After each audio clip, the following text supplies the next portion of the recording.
자, 지금 우리가 이제 실시간으로 계속 이 종목 상담도 진행해 보도록 하겠습니다. 자, 노란통 메신저에서 저희가 상담을 원하시는 분들은요, 수익이 연근다라고 검색을 하셔서 들어오시면 저희가 실시간 종목 상담도 해드리고 있습니다. 자, 지금 정말 많은 분들께서 올려주고 계십니다.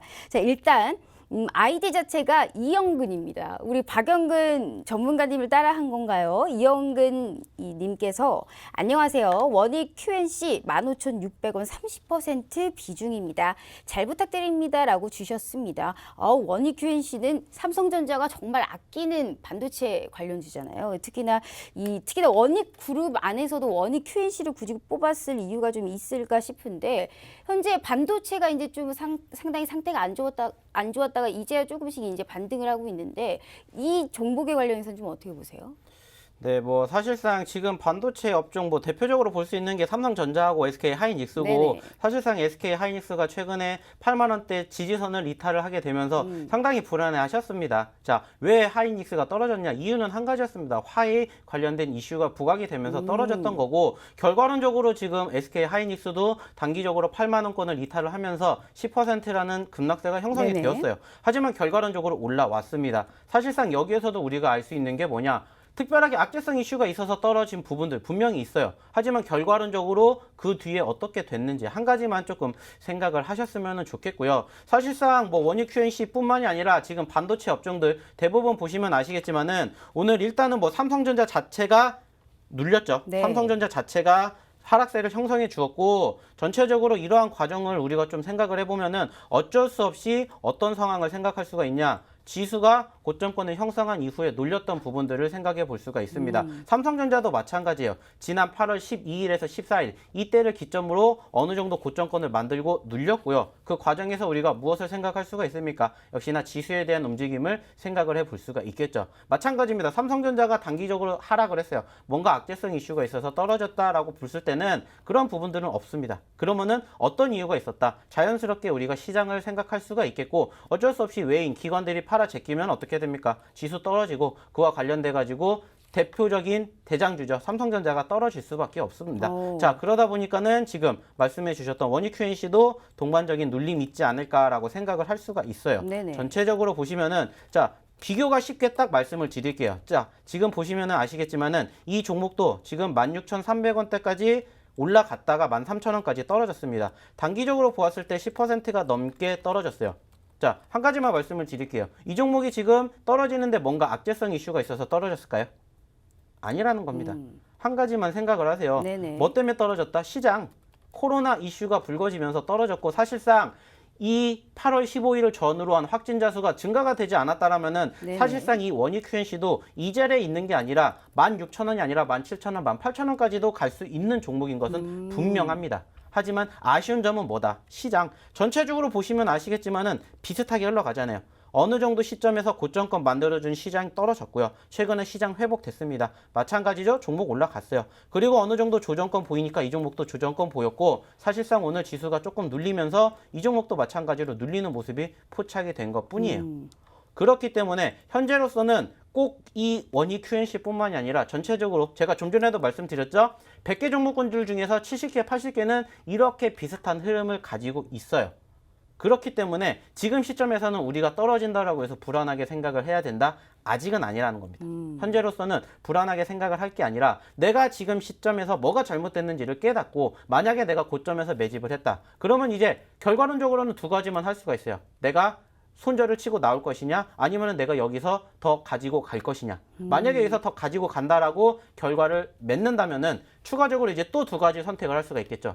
계속해서 그냥 가지고 갈 것이냐, 아니면 내가 추가적으로 또 매집을 할 것이냐. 두 가지입니다. 그렇기 때문에 여기에서는 우리 투자자분의 성향을 제가 아직까지는 알지 못하기 때문에 뭐라고 정답을 말씀드릴 수는 없어요. 하지만은 현재 시점에서는 딱 한 가지만 기억을 해 주셨으면 좋겠습니다. 지금 시장에서는 전체적으로 코로나 때문에 단기적인 눌림이 연출되고 있고, 변동성이 그만큼 있기 때문에 당연히 불안할 수밖에 없는 시장인 건 맞습니다만은, 특별하게 불안하게 생각할 자리는 아직은 아니라고 생각을 하고요. 여기에서 이 구간대를 이탈하게 된다. 13,000원대를 이탈하게 된다라면은 그때부터는 우리가 조금은 걱정할 시점이지, 지금은 아직은 걱정할 시점이 아니라고 생각을 하고 있고요. 무엇보다 지수가 빠르게 반등이 되었을 때, 즉 지수가 지금 많이 눌렸다라고 말씀을 드렸고 네. 만약에 지수가 어느 정도 확진자 수가 감소가 된다. 그러면은 여기까지 올라올 거예요. 그랬을 때 이제 추가적으로 그 종목이 말 그대로 이 구간대까지 16,000원대까지 올라올 것이냐 안 올라올 것이냐 그것만 생각을 하시면 돼요. 지금은 오. 아직까지는 크게 걱정하실 자리는 아니라고 생각을 하고 있고요. 네. 일단은 조금 더 지켜보시면서 만약에 시간 되시면 다음 주에 한 번 더 오셔서 이야기를 좀 나눠보셨으면 좋겠습니다. 상당히 정말 굿 종목 상담입니다. 자, 지금 13,000원을 기점으로 이탈했었을 때 조금 걱정을 하되 지금은 계속적으로 보유하고 있으라라는 이 박영근 전문가님의 말씀이 있었습니다. 정말 많으신 분들께서 현재 올려주고 계시기 때문에 빠르게 좀 진행해 보도록 할게요. 자, 고래사냥님께서 J콘텐트리 36,000원 20%입니다. 매수해도 될까요? 제발 봐주세요. 우유빛깔 은수님이라고 주셨습니다. 저한테 우유빛깔이라고 해서 해드리는 건 아니고요. J콘텐트리 워낙에 핫하기 때문에 저희가 좀 얘기를 해봐야 될 것 같습니다. 글로벌 OTT 시장 자체가 상당히 이제 붐이 일으키고 있고 한알령 해제 중국 쪽에서 우리 한국 드라마를 좋아하고 영화도 이제 시작이 헐리우드 영화가 계속 개봉되고 있습니다. 이 스튜디오 드래곤도 그렇고 J콘텐트리도 그렇고 이쪽 섹터 전반적으로도 어떻게 보세요? 한번 궁금하네요. 뭐 지금 뭐 아시겠지만은 뭐 J 컨텐츠를 비롯한 중국 소비주들이라고 좀 크게 묶어서 말씀을 드리도록 할게요. 뭐 어쩔 수 없이 현재 시점에서는 한알령 이슈가 어느 정도 좀 부각이 되면서 사실상 7월 달에 조금 고개를 들어줬던 과정은 있습니다. 네. 뭐 전체적으로 어느 정도 코로나가 시작이 되기 전과 후를 비교하게 되었을 때 사실상 추세 자체는 긍정적이지 못합니다. 어느 정도 지수가 회복이 됐고 종목군들도 마찬가지로 회복이 되는 부분들이 있었었는데 사실상 그러한 과정들을 비교하게 되었을 때 현재 시점에서는 고점권을 올라타지 못한 채 눌렸고 지금 매수 가격 자체가 지금 뭐 과거에 들어가셨는지는 모르겠지만 만약에 최근에 들어가셨다면은 지난 4월달 정도에 좀 들어가시지 않았을까라고 생각을 합니다. 물론 그 시점에서 지수가 좋아지니까 이 종목도 좋아지겠지라는 기대감 때문에 부푼 기대감으로 들어가셨을 거라고 생각을 하는데 사실상 이 종목은 좀 장기적으로 보았을 때 추세 자체가 좀 주봉상의 흐름을 보고 말씀을 드리면 딱 보이시죠? 전체적으로 지금 계속해서 저항을 받고 있는 차트의 흐름이에요. 네, 물론 지금 이 종목을 비롯해가지고 중국 소비주들이 뭉텅이로 안 좋다 이런 거는 사실상 아니에요. 네. 근데 특히나 지금 이 종목 같은 경우에는 이미 과거부터 저항을 받기를 시작을 했고 그 과정이 지금 현재까지 만들어지고 있고 사실상 코로나 전과 후를 비교하게 되었을 때 코로나 후의 움직임 여전히 좋지가 않습니다. 그리고 한알령이 해제가 됐다라는 이슈에도 불구하고 현재 시점에서는 여전히 긍정적인 상황은 아니라고 보여지고 있고요. 뭐 최근에 어느 정도 좀 반등폭이 연출이 되는 과정은 있었습니다. 자, 이때 뭐가 있었냐면은 역시나 마찬가지로 지수에 대한 상승과 하락이 있었었고 여기에서 러시아에서 우리는 임상 3상을 물론 하지 않았지만 우리 치료제 개발했다라는 이슈 때문에 어느 정도 좀 기대감 때문에 지금 이러한 관련된 섹터들이 급등하는 모습을 보였었죠. 대표적으로 여행주들이라든지 네, 항공주들 맞습니다. 급등하는 모습이 보였었고 이 종목도 마찬가지로 관심 있게 지켜보신 분들은 아시겠지만 상승폭을 형성해 주었어요. 하지만 결과론적으로는 코로나가 우리나라에서 다시 크게 확진자가 늘어나면서 눌리기 시작을 했고 현재는 그 투심이 지금 이 차트에 녹아들지 않았나라고 생각을 해볼 수가 있습니다. 그리고 마찬가지로 다른 걸 떠나서 딱 차트만 보시면은 아실 거예요. 딱 보시면은 뭐가 나오고 있습니까? 마찬가지로 고점권 만들어주고 딱 그 시점부터 눌리기 시작했고요. 지수가 어느 정도 지지 받아주고 반등할 때 살짝 고개는 들었습니다만은 결과론적으로는 아직까지는 못 올라온 상태예요. 네. 자, 그렇기 때문에 여기에서 저는 이제 한 가지 더 말씀을 드리고 싶은 게 뭐냐. 어떻게 보면 팁이라고 볼 수가 있는데 사실상 최근에 지수가 고점에서 저점을 찍고 반등을 했습니다. 최근 2주 동안에 그 과정에서 봤었을 때 지수가 회복을 했었던 구간대가 있거든요. 이렇게. 그러면은 종목군들도 마찬가지입니다. 이 시점에서 눌렸기 때문에 이 구간대까지 올라오는 종목은 저는 사실상 조금 더 빠르게 지수가 회복이 된다면은 올라갈 수 있는 종목이다라고 말씀을 드리고 싶어요. 근데 이 종목은 현재로서는 아직 그 구간대까지 올라가지도 못하고 다시 한번 투심이 위축이 되고 있어요. 그렇기 때문에 만약에 내가 여기에서 매수를 한다. 매수라는 건 사실상 나쁘진 않습니다. 말씀을 드렸듯이 코로나 확진자 수가 어느 정도 감소가 되면은 자연스럽게 올라갈 수 있는 섹터들은 지금 눌리고 있는 섹터일 것이고 마찬가지로 코로나 해제가 된다라면은 자연스럽게 관련된 섹터들, 뭐 대표적으로 여행, 그리고 항공, 그리고 마찬가지로 이러한 엔터주들도 우리가 관심 있게 지켜볼 필요가 있겠죠. 하지만 지금은 아직은 조금 더 관심 종목에다만 넣어놓고 아직은 조금 보석함에다 넣어놓으시면 좋지 않을까 좀 말씀을 드리고 싶습니다. 알겠습니다. 제이 콘텐츠에 관련해서도 이렇게 얘기해 주셨고요. 정말 많으신 분들께서 올려주고 계셔서요. 저희 빠르게 진행해 볼게요. 엉망진창님께서 주셨습니다. 이분 꼭 해드려야 될 것 같아요. SK이노베이션 18만 6천 원에 48% 보유 중입니다. 진단 부탁드려요 라고 주셨는데요. 비중도 너무 세네요. SK이노베이션 우리 오늘 정말 핫한 이슈가 있었죠. LG화학과 한국과 미국을 오고 가고 하는 10년째 소송 중에서 SK이노베이션이 현재 패소를 했습니다. LG화학은 오르고 SK이노베이션은 5%가 넘게 떨어졌는데 이런 이슈뿐만이 아니어도 SK이노베이션 최근의 흐름은 그렇게 이 테슬라가 고공행진을 함으로도 LG화학에 비해서는 좀 덜 갔어요. 현재 지금 계속 좀 많이 이 수익을 못 보고 계시는데 어떻게 해야 될까요? 네, 뭐 일단은 SK이노베이션 딱 매수 가격 보더라도 고점권에 딱 물리셨다라고 말씀을 드리고 싶고요. 사실상 이 종목 다른 걸 떠나서 딱 차트의 흐름만 놓고 봤었을 때도 뭐 이 구간대가 나쁜 건 아닙니다. 사실상 제가 좀 전에도 말씀을 드렸듯이 제가 좀 선호하는 그 대표적인 그 상승 눌림목 패턴이라는 게 있다라고 말씀을 드렸는데 이 패턴의 흐름을 봤었을 때 상승 이후에 눌렸던 과정에서 매집을 하는 것은 좋으셨어요. 근데 중요한 것은 뭐다? 떨어졌다라는 거죠. 그 과정에서 뭐가 있었고 지수의 하락이 있었고 마찬가지로 이 종목도 눌렸습니다. 그러면서 현재 가격권까지 만들어졌고 사실상 오늘 어느 정도 좀 지수가 회복이 되는 모습이 연출이 되었다면 추가 상승도 만들어졌을 건데 아쉽게 올라가지 못했고요. 그리고 뭐 좀 전에 우리 앵커님께서도 말씀해 주셨던 LG화학과의 흐름을 비교하게 되었을 때도 일단은 LG화학은 지금 빠르게 회복을 하면서 다시 고점권을 만들어줬어요. 지금 좀 전에도 제가 아까 말씀을 드렸죠. 계속해서 순환매 섹터가 돌아가고 있고 그중에 관심 있는 섹터 중에 하나가 2차 전지 관련된 종목군들 올라갈 수밖에 없는 시점이다. 왜? 투자자들이 관심을 갖고 있기 때문에. 근데 이 과정에서 아쉽게도 SK이노베이션은 올라가지 못하고 눌렸었고 뭐 지금 시점에서는 바라보게 되었을 때 사실상 어느 정도 우리가 예상을 했었던 그림이기는 합니다. 네, 어느 정도 LG가 승소를 할 것이다라는 부분들이 이미 시장에서 뉴스를 통해서도 많이들 알려졌고 이 부분이 그냥 결과로 나온 것뿐이에요. 근데 이제 중요한 거는 뭐냐? 여기서 끝나는 게 사실상 아닙니다. 그죠? 이미 결과가 나왔다. 이렇게 된다면 사실상 이 종목을 내가 지금 더 떨어지기 전에 팔아야 되는 게 맞을 수 있겠죠. 하지만은 이제 1차 공판이 끝났을 뿐이고요. 아직 최종 공판까지는 몇 년 더 걸릴 수가 있어요. 언제 또 진행이 돼서 뭐 최종 상고까지 가는지 시간이 얼마나 걸릴지는 사실상 아무도 모릅니다. 좀 아쉽다라면은 그 이슈가 부각이 돼서 단기적으로 눌릴 가능성은 충분히 있다라고 생각을 해요.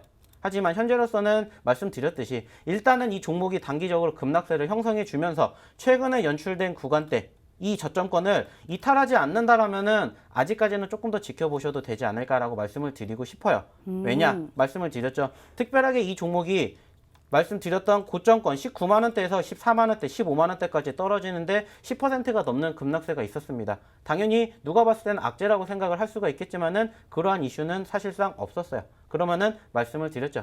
간단하게 생각을 하십시오. 어차피 지수 때문에 떨어졌고 지수 때문에 올라가는지 안 올라가는지 확인을 한 번 더 하고 나서 그때 대응을 해도 늦지 않다라는 겁니다. 지수 자체적으로도 우리가 이제 흐름을 보면서 SK이노베이션 조금 더 지켜본 다음에 전략을 세워야 된다라고 하셨으니까요. 현재 지금 여기에 관련해서 주신 분께서는 계속 같이 전략을 한번 세워보는 이러한 얘기를 한번 나눠보도록 하겠습니다.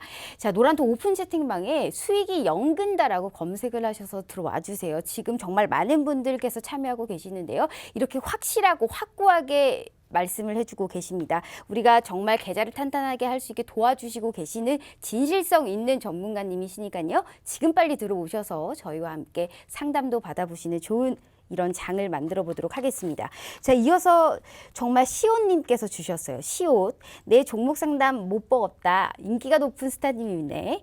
대한광통신 4,025원 10% 비중이에요 라고 주셨습니다.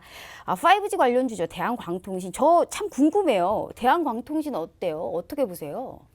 뭐 일단은 지금 그 전체적으로 7월 달하고 8월 달에 관심을 가졌던 섹터 중에 한 가지인 것은 맞습니다. 뭐 지금 대표적으로 뭐 딱 꼭 집어서 얘기를 한다라면은 뭐 수소차, 전기차, 5G 그리고 좀 전에 말씀드렸던 2차 전지 그리고 백신 관련된 제약바이오 종목군들 이런 종목군들이 계속해서 번갈아 가면서 맞습니다. 움직이고 있었고 그 과정에서 지금 이 종목군들이 사실상 조금 소외가 되면서 그 빈자리를 원격 의료라든지 아니면은 온라인 교육 이런 종목군들이 그 맞아요. 빈자리를 메꿨어요. 그래도 그나마 2차 전지가 조금 낮고 그 이외에는 계속적으로 순환매 흐름을 타고 있는 것 같아요. 그렇죠? 네, 전체적으로 순환매는 계속해서 이어질 수밖에 없고 시장이 자연스럽게 회복이 된다라면은 다시 한번 투자자들은 이런 종목군들을 관심 있게 지켜볼 수밖에 없어요. 왜냐? 이미 상승을 했었던 부분들을 우리가 봤기 때문에 고기도 먹어본 놈이 잘 안다고 맞아요. 얘기를 하지 않습니까? 우리가 상승하는 모습을 봤기 때문에 그리고 이 종목 같은 경우에는 사실상 최근은 아니지만 단기적으로 1,000원대에서 4,000원대까지 움직였습니다. 단기적으로 200%, 300%라는 상승세를 만들어 주었다라는 건 알고 있고요. 이 종목이 어떠한 섹터의 종목이다라는 걸 알고 있어요.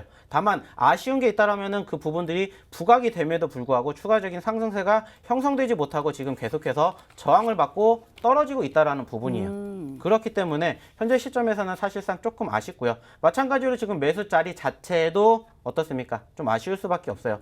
네, 말씀을 드렸듯이 고점권에 매집을 하신 것 같고요. 네. 딱 떨어지는 그 시점이 어떻게 보면 지수와 함께 떨어졌었고 마찬가지로 지수 때문에 눌렸다가 반등해주는 모습까지도 상당히 비슷하게 흘러갔죠. 그렇기 때문에 일단은 뭐 아직까지는 좀 더 지켜보실 자리라고 생각을 하고 있고요. 무엇보다 지금 시점에서는 3,000원대 이탈 전까지는 아직은 조금 더 지켜보시면서 일단은 말씀드렸듯이 지수의 흐름 조금 더 체크를 해보시면 어떨까 좀 이렇게 말씀을 일단은 좀 드리고 싶습니다. 네, 알겠습니다. 5G는 순환매 흐름을 많이 돌기 때문에 지금 당장 어떻게 한다기보다는 조금 더 지켜보면서 전략을 세우는 게 더 낫겠죠? 네, 물론 네. 지금 단기적으로 올라갈 수 있는 부분은 분명히 있어요. 네. 뭐다? 이슈. 여기에서 정부가 뭐 5G를 계속해서 밀어주겠다 이런 뉴스가 나오면은 단기적으로 급등할 가능성은 물론 있겠죠. 근데 지금 상황에서 뜬금없이 5G 관련된 이슈가 나올 필요성은 아직은 없다라고 생각을 하고 있고 네. 여전히 관심도가 이쪽으로 있기 때문에 아직은 좀 아니다 이렇게 좀 생각을 해주셨으면 좋겠습니다. 네. 자, 지금 우리가 이제 방송이 한 2분 정도 남았는데 오늘 어떠셨어요? 방송 소감 짧게 좀 들어볼게요. 네. 뭐 일단은 제가 오래간만에 네. 방송을 좀 시작을 하게 돼가지고 뭐 처음이래 좀 많이 버벅된 부분들도 있지 래퍼인 않았나. 줄 알았습니다. 네, 좀 버벅되지 않았나라고 말씀을 드리고 싶고요. 뭐 무엇보다 좀 제 성향 자체가 말이 좀 빨라지고 말이 좀 커지는 부분들이 있다 보니까 우리 투자자분들이 들으시면서 조금 힘드시지 않았나 이렇게 좀 생각도 듭니다. 그렇기 때문에 다음부터는 조금 더 천천히 이야기를 하는 버릇을 좀 드리도록 하겠고요. 무엇보다 노란톡 오시면은 많이들 설명해 드릴 테니까 많이들 오시기 바라겠습니다. 네. 자, 이렇게 우리 박영근 전문가님과 오늘 함께 한 시간입니다. 자, 부담 없이 누구나 전략을 얻어 가실 수가 있으니까요. 노란톡 오픈 채팅방에 수익이 연근다라고 검색을 하셔서 들어와 주세요. 전문가님과 함께 보시면 분명히 좋은 계좌, 건강한 계좌가 될 거라고 생각합니다. 자, 본 방송은 투자 판단에 대한 조언일 뿐 해당 주식의 가치와 수익률을 보장하지 않는다는 점 말씀드리겠습니다. 편안한 밤 보내시고요. 시청해 주신 여러분 고맙습니다.